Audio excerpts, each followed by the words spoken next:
Hello everyone and welcome to today's edition of Daf Yomi. Today's Daf is Shavuot Daf 4 Amud B. And it was concealed, which indicates by inference that initially he had been aware, and nevertheless the verse continues to state, and he was aware, Leviticus 5:3. It emerged that the verse refers here to two different periods of awareness, one before the transgression and one afterward. But if so, why must the verse state, and it was concealed, mentioning it twice? It's in order to render one liable for both a violation due to a lapse of awareness of the fact that he was ritually impure, and for a violation due to the lapse of awareness of the fact that the place he entered was actually the temple. From this brighter, it is apparent that Rabbi Yehuda Hanassi agrees with Rabbi Yishmael's opinion concerning which types of lapses of awareness render one liable to bring a sliding scale offering. The Gemara asks, we found with regard to cases of one's awareness of the defiling of the temple or its sacrificial foods, that Rabbi Yehuda Nasi has explained his own reasoning, and it accords with the opinion of Rabbi Yishmael. With regard to oath, where he has not explained his own reasoning, from where do we derive that he holds in accordance with the opinion of Rabbi Akiva? Then what answers is based on logical reasoning. The Gemara presents another formulation of the preceding comment. The Gemara asks, we found an explicit statement of Rabbi Yehuda Nasi with regard to cases of one's awareness of the defiling of the temple or the sacrificial foods, indicating that he holds in accordance with the opinion of Rabbi Yishmael. With regard to oath, from where do we derive that he holds in accordance with the opinion of Rabbi Akiva? The Gemara answers it is based on logical reasoning. The Gemara explains the logical reasoning. What is the reason that Rabbi Akiva deemed one liable for oath pertaining to the past? The reason is that he expounds verses using the method of amplification and restriction, see 26a. Rabbi Yehuda Nasi also expounds verses using the method of amplification and restrictions. These two homiletical methods are used in instances when the Torah describes the category of cases in which a halacha applies using both a broad term and by providing specific cases. In the method of amplifications and restrictions, each term is not taken as a clarification of the previous phrase, but serves mainly to further expand or limit the extent of the category. Therefore, if there is an amplification followed by restriction, the former serves to expand the category, and then the latter to limit it to items which are similar to the cases mentioned. If the Torah then provides another amplification, then this will then serve to again expand the category to include all possible cases. In such a case, the restriction's significance is severely limited, and it serves only to exclude a case which is fundamentally different from the specific cases mentioned. In the method of generalization and details, each term is considered a clarification of the previous one. A broad term is taken as a general description of what is included in a certain category, and then the specific cases that follow are taken as a clarification of the generalization. Accordingly, they serve to limit the category to the details mentioned. If there is mentioned another generalization that is considered to be a further clarification that details mentioned are just examples of a principle, so it teaches that anything that is similar to the details mentioned is also included in the category. And consequently, he arrives at the same opinion as Rabbi Akiva. The Gemara demonstrates his point. As is taught in the Braita, Rabbi Yehuda Nasi says that one can redeem a woman's firstborn son with any of them.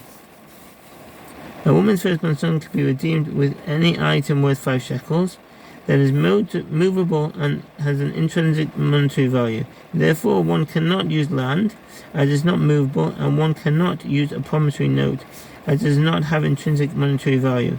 If one tries to redeem using these items, the redemption is invalid. This is in accordance with the opinion of the rabbis in Rambam Sefer Zeraim, Herod Bekurim 11.6, Shulchan Aruch Yerodei 353.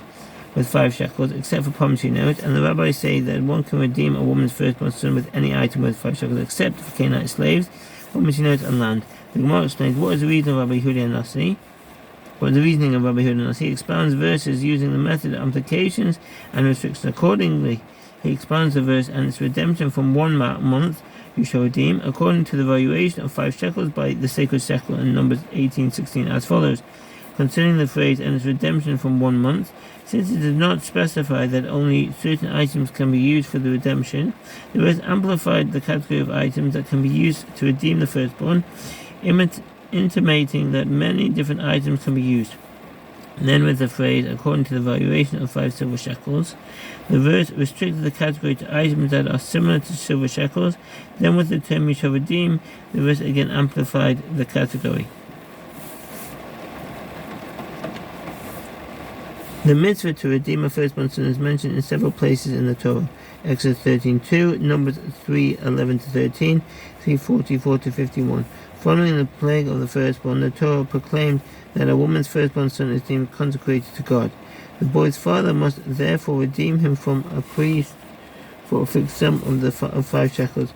One whose father is a Levite or priest, or one whose mother is the daughter of a Levite or priest, is not subject to this mitzvah. Only children born by natural birth must be redeemed. Those born by cesarean section are excluded. According to the homiletical principle that when a verse amplified and then restricted and then amplified, it's amplified the relevant category to include everything except for the specific matter excluded in the restriction. The Gemara elaborates, what is included by the fact that it is amplified? Almost everything. And what is excluded by the fact that it is restricted? It is restricted only promissory notes, which are more fundamentally dissimilar to silver shekels. The Gemara explains the reading of the rabbis, and the rabbis expound verses through the method of generalization detailed. Accordingly, they expound the verse as follows. The phrase "and redemption from 1 month" is a generalization which suggests that many different items can be used to redeem the firstborn. Then the phrase "according to the valuation of 5 silver shekels" is a detail, which suggests that only items that are similar to silver shekels can be used. Then with the term "you shall redeem," the verse again makes a generalization. Based on this exegetical method, whenever a verse has a generalization and then a detail and then a generalization, the principle is that you may deduce that the verse is referring only to items similar to the detail. In this case, just as the detail I silver shekels explicitly is something that is movable and has intrinsic monetary value, so too anything that is movable and intrinsic monetary value can be used. This excludes land, which is not movable property. It excludes Canaanite slaves, who are not halachically compared to land. Who are halachically compared to land, and it excludes promissory notes because even though they are movable property, they have no intrinsic monetary value.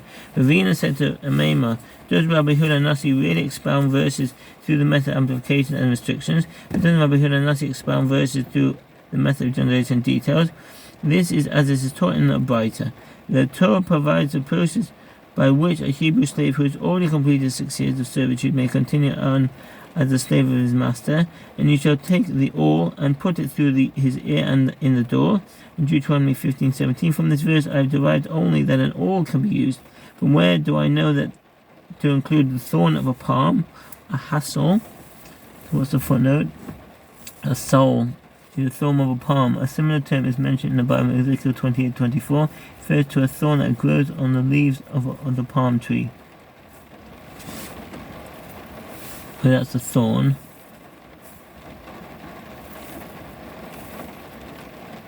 So a thorn of a palm. A thorn is a seera.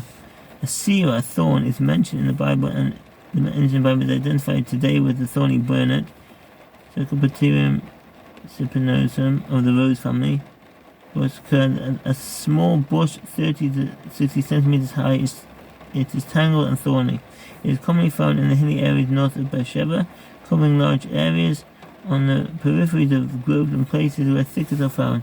The plant has thorny leaves with distinctive branches surrounding small reddish flowers. A needle and a gimlet, and a stylus for writing on wax as valid tools for piercing his ear. The verse states, "And you shall take," which indicates that anything that can be taken by hand is a valid tool. This is a statement of Rabbi Yossi, son of Rabbi Huda. Rabbi Huda Nasi says, not all these items can be used. Rather, since the verse specifies an awl, only items similar to an awl can be used, just as an awl is distinct. In order for the Hebrew slave to remain a slave to his master after having completed the 6 years of servitude, he must have his ear pierced. The procedure is done on the upper portion of the right ear using a metal tool. This is according to the opinion of Rabbi Huda Nasi. Muhammad Sefer Kinyan Hilchet Avodim 3:9. In that it is fashion of metal, so too anything fashion of metal can be used. And we say with regard to this dispute about what do they disagree, Rabbi Huda Nasi expands verses using the method of generalization details. And Rabbi Yossi, son of Rabbi Huda, expands verses using the method of amplification and restriction. That's the end of the Omer. Thank you for listening and all the best. Bye.